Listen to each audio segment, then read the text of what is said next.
All right. Hey guys, what's going on? My name's Chris Huckes, and this is Your Best Life Defined. How you doing today? I am doing great.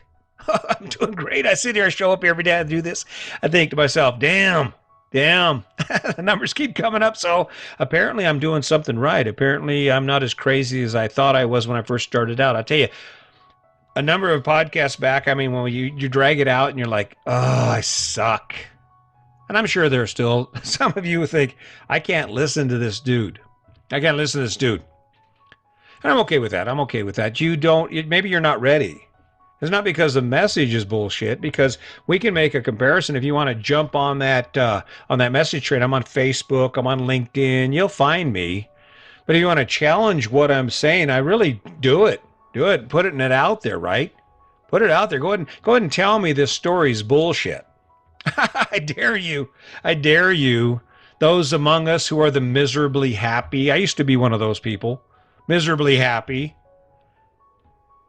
I did it like everyone else because I didn't have another option. I did it like everyone else because I would wake up every day and I'll look around. I wondered why all of our lives had to look the same, but I did it. I was a member of the miserably happy. Get up at 5:30 in the morning, go to work, and this is not even an argument about work. You have to produce. You have to have a way to make money. What's ironic is we can't seem to resist the idea of being exactly like everyone else. That's where it kind of gets weird. And I'll watch people, and you take a look at. In fact, here, let's just do this.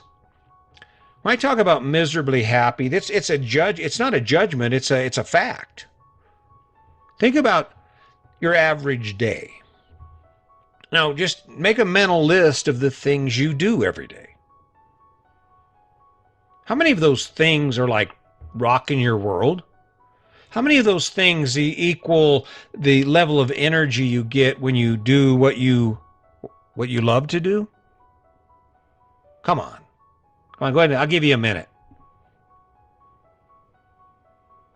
It's because it's a story we're following, and we own it because it's the legacy we've been handed, and in part it's because no one has another idea. And then the other side of it is when those people like me who show up and say, "Hey, listen, hey guys, I have another idea." People are like, "Oh no, we can't do that. That's crazy." And in case you can't figure it out, this living your best life, it comes down to this. It comes down to, if you don't like doing it, don't do it. If you love doing it, do it. And if you can spend time doing crap you don't like so you can spend a bunch of time doing stuff you do, then that might just be the trade-off, right? What's funny is we're not even doing that, okay? No one will argue with me when I say you have to have a job, you have to work, and God forbid you should work a job that sucks. I did it for years. Working in a federal prison is not everybody's cup of tea. It's not easy, right? And it wasn't always fun. And I didn't always love it. But look what it allowed me to do. Look what I'm able to do. And the only regret I have in holding that job and doing what I did is that I didn't focus more. If I'd have known what I know now back then, my life would completely be different. It would be night and day from where it is right now, only because it's taken me all this time to figure out that I don't want to work for things that don't inspire me. I'm going to earn that money. I earned that money. I earned the retirement I have right now, right? But I'm not going to waste that money on anything that doesn't add value to my life, make my life easier, or give me access to more of the things I enjoy doing. And notice I keep talking about me. Let's turn this thing around on you. This isn't even a debate if you are miserably happy or not, because I guarantee you, if you're not waking up every day with at least one thing in your day that is actually like going to rock your world, where you're like, okay, let's do that again tomorrow. And that's really sad. Think about it. The day is we have 24 hours in a day. You work between 8 and 10 hours by the time you fight traffic and do all that. 14 hours a day, and we can't figure out how to have a bunch of fun at the end of each day. We don't have this prize at the end of each day so we can say, all right, I busted my ass, but guess what now? We're going to the lake with the boat. It's not even that great. Because what's funny about it is most of the time, two things happen. We don't have the time to think about anything else. And the bigger issue is we don't have the energy to think about anything else. So we fall into the category of people who do the same thing day in and day out. And when you ask them, are you happy? Oh, yeah, hell yeah. Shit, yeah, I'm happy. This is not a judgment of your choices. This is a conversation about why you make those choices. Tell me the truth. Think about it. Why do you own what you own? Truly. It's because you're amazed at the fact that you get to have a house. Is because every weekend you don't want to go golfing, you don't want to go mountain biking, you don't want to go hang out with your friends. You want to clean that yard, you want to mow that lawn, you want to paint those shutters, you want to organize your pimp ass garage, right? Not too likely, not for most of us. Now, do I know people who are rolling like that? Hell yeah, I walk around town every day as a part of getting ready to do this. I go down to the park and work out, and I walk around and I look at people's lives. I look at the house they live in and what their life looks like. And there are some people who should own a house, who should have the cars, who should have the garage, who should have the grass and the flowers and all the stuff that comes with this American dream. And the way I know that is because it's pimped out. There's no doubt they love yard work because their yard is cut. I think they use tweezers to pull the weeds out, right? It's just trimmed by hand, right? And for the rest of us, we do the same thing as our neighbors, but what are you doing this weekend? I got to mow the lawn, pull some weeds. I got to clean that damn garage out, man. I've been putting that off. That statement right there. That statement right there is justification for why you need to take a second look. You take a minute and ask yourself, now, why am I doing this again? And when it really comes down to it, the only answer most of us can give is because, well, everybody else is doing it and I can't think of anything else to do. Now, imagine this. Imagine you have the same job you have now, but you have absolutely no debt. Okay? Or even simpler, imagine you have the same job you have now, you have no debt, you have a small house that you rent or a small place where you live, maybe an apartment, you have a vehicle that you don't owe anything on. So all you're paying for is your cell phone insurance, your rent on your apartment, and your living expenses, right? Imagine what you could do.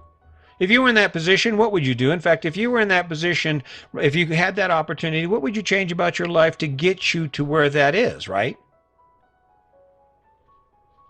If you don't owe anybody, you can quit your job as long as you have a little money in the bank. You could work your ass off, maybe get 2 jobs for 6 months, and then take that second job, all that income, and put it in the bank. And when you have 6 months worth of that extra job and you have $20,000, $30,000 in the bank, what's stopping you from not going and traveling? What's stopping you from spending that $30,000 on doing what you love to do? Investing in something.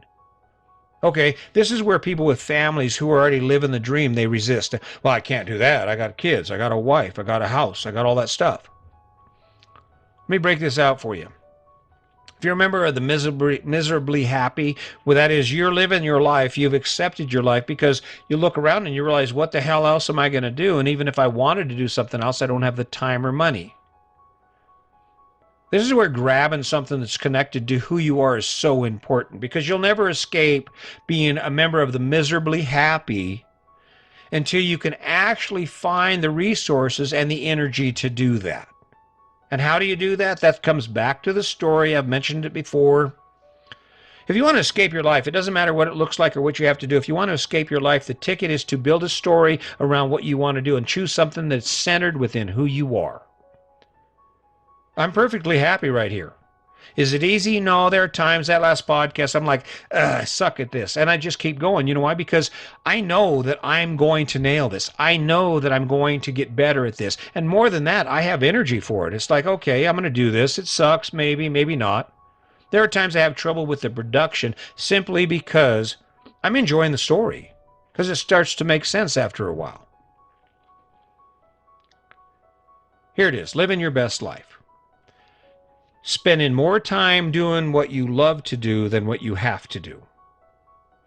busting your ass doing things that suck so you can spend your time doing spend a bunch of time doing stuff that doesn't suck. Doesn't get any simpler than that. Or you can remain where you're at. You can stay in your autopilot life, and that's the truth right there. And I'm sorry if I offend you, but that's exactly what we do. We get in these autopilot lives where we wake up at the same time, we go through the same exact routine day in and day out for years. The scariest thing in my life is that I was going to spend the rest of my life doing what I had done from the time Sandy and I got married until the time I decided to escape being a member of the Miserably Happy. And for everyone who says, "Oh no, I'm happy," go walk around. Go look at social media. Everyone, it's funny. Our lives are in crap, right? We're in debt. Our relationships suck. We're not content. We spend way too much time on social media wishing our lives look like other people's lives, whose lives actually look just like our lives. Those friends of yours showing you all that great shit. Ask them to show you the next time you see a fancy ass trip or how amazing their friggin' life is, because that's the facade of social media. That feeds the want, right? Well, why can't we be like them? Well, why can't we be like them? Ask them to show you their credit card debt, their bottom line, right? And what you're going to find out is they wake up pissed off just like you do. They wake up looking at their life going, God damn, look at those bills. We got to get out of debt. And we keep talking about it, and the story keeps going. And Dave Ramsey's made millions of dollars on it. Dave Ramsey has made millions of dollars on people by guiding them out of debt. Give me $1 million. Let me tell you the secret to being out of debt. Stop spending. Earn more. Put money away. Don't buy shit you can't afford. Oh, but we have to own a house. Why? Why do we have to own a house? Oh, that's because you love mowing lawns. No, you don't. You don't love mowing lawns. You don't love painting. You don't love remodeling. So, this is going to be great. And just so you know, when people come over and they hang out and they see your beautiful house, generally, depending on their perspective, they get out of the house, they jump in their car, they're driving home, and they're like, well, it isn't that nice.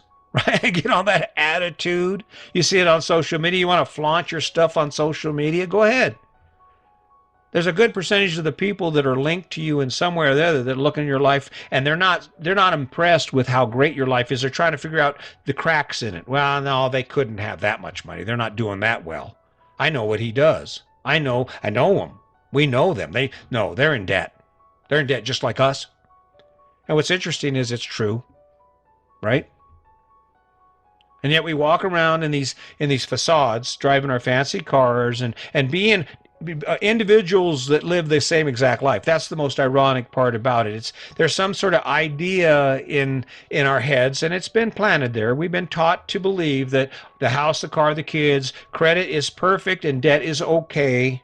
Jump in here. That's how we find happiness. And what's ironic is we don't even have the willpower or the focus to say, how come no one's happy? Go ahead and look on it. Look at what's been going on the last year. If people's lives were so great, they wouldn't have time for social media. You wouldn't have time to spend hours ranting and raving and battling with people you don't know because of some issue that doesn't even have any real impact on you, arguing about some politician you'll never meet, based on tidbits of information. You're not dealing with research and hours and education. You're talking about we spend hours arguing points we don't know anything about, right? That's what's ironic about the whole thing. How do you escape it? Step away from the noise. Step away from the noise and spend some time in your head. Spend enough time in your head, just long enough to ask you, why do I do what I do? Right? Why do you do it? And if you can't come up with a great reason, stop doing it. Find something better to replace it with. That's the whole better part of this whole story. And it's one choice away, right? It's one decision away. It's about taking action or taking action and repeating that action. Revise it, change it up. Did that work? No, that's okay. It's okay to fail, I'm telling you. But the reality is, if you don't change something in your life and you continue to follow the path as everyone else, guess what? You're going to get exactly what they get. Look 20 years down the road. Look at someone who lived the same life as you did or similar, the whole American dream thing, who are 20 years older than you, and that's where they are, and they're going to have the same stories as you, unless you change something. And why the hell not? What do you have to lose? What, are you going to die? You're running out of time. We're all running out of time. I show up every day because I'm running out of time. I want to make sure this happens. I want to have a positive impact in someone's life, and hopefully it'll be you. Are you ready? Today's the day. I'm calling you to action right now. Do it. Pick that one thing you want to change about your life, or that one thing you want to do, and every day take a step towards it. And I guarantee before you know it, you'll be standing right on top of it, and you'll be going, hell yeah, look what we did. Keep it in mind. Let's not forget the kindness. Until next time, just remember, today's your day. Make it a good one.